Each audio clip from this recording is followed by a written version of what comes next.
On today's episode of Afterthought, The Rising of a Shield Hero, Season 2, Episode 9, Humming Fairy. I'm not gonna lie, this episode was weird. It's not at all what I was expecting. I went into today's episode with the fury of 1,000 storms. I was ready to go full scorched earth following last week's episode where, right before our very eyes, Raphtalia was taken away from us. So I'm emotionally conflicted in today's episode. While yes, some positive things came from it, the most important of which is reuniting with Philo, this episode definitely threw me a curveball and how fucking cute it was. First and foremost, let's talk about Raphchan. How fucking cute was that little Tanuki motherfucker? My god, will Naofumi and Raphtalia make the cutest fucking kids ever. I mean, yes, it's not the same thing. It's a Shikigami. Basically, it's a familiar using Naofumi's blood as well as Raphtalia's hair as a catalyst. But OMG, the Shikigami, even that Chris dude, little Pangu looking motherfucker. Piplup ain't got shit on you. But oh no, not only are they adorable, they come with some very useful abilities, like knowing exactly where Raphtalia is being held. And hey, looky there, it's the exact place where Glass is at. Thank God for the Vassal Bolt hero.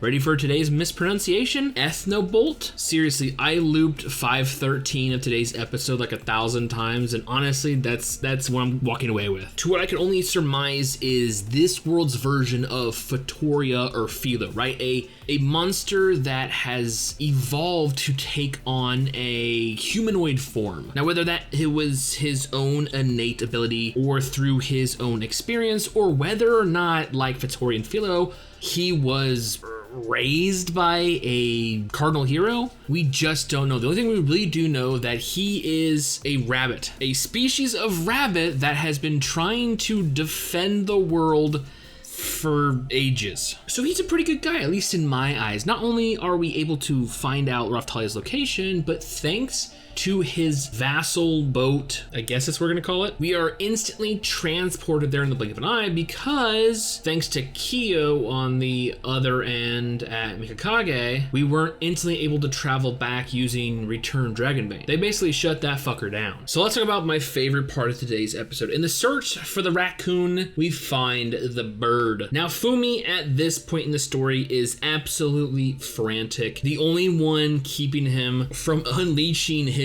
wrath is Reisha and a little bit of Kizuna mixed in. But yeah, he is a ticking time bomb. And of course, as fate would have it, just as he's at his most distraught, practically seething with that dragon rage, along comes a sight that nearly pushes him over the edge. The sight of his surrogate daughter being poked and prodded for others' amusement. Curse, Series Shield, Wrath Shield, engage. So why do I call this my favorite part of the entire episode? Because what he does to this piece of shit motherfucker, this motherfucker who has defiled our angel by placing talismans on her, usurping her ability to transform into a human, has his mind shattered and becomes a drooling mess. I'm not gonna lie, I fucking laughed. I fucking laughed my tits off. Not only all that, but to put the cherry on top of this shit sundae, we find out later in the episode, he's just a noble son doing this side hustle for shits and giggles. Like, what the fuck? I hope that state we saw you in has trapped you forever. The emotional damage you have done to Philo is unthinkable, right? The one thing she covets, Master Naofumi, you stole from her. You debased and degraded a little girl. Fuck you. So yeah, right now, 1 down, 1 to go. We have Philo, but we're still on the lookout for Raphtalia. Unfortunately, something's amiss. At the end of today's episode,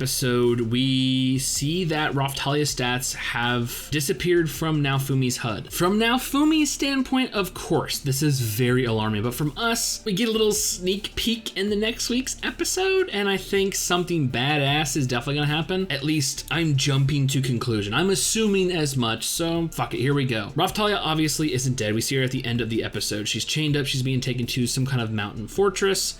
And of course, Naofumi should know, Rafjan is still alive, so hence, so is Raftalia. But here comes the kicker. Given next week's episode title, as well as what we've been learning so far, I think something badass is gonna happen. With the mention of the vassal katana hero has disappeared, cutting to Raftalia and then back to next week's title episode, Katana hero, I think it's pretty safe to surmise that Raftalia will become a vassal weapon wielder. And in this case, the katana. I mean, let's face it, the most badass weapon there is in all of human history just happens to be with, you know, everyone's favorite girl. I mean, it's almost like this shit was planned out.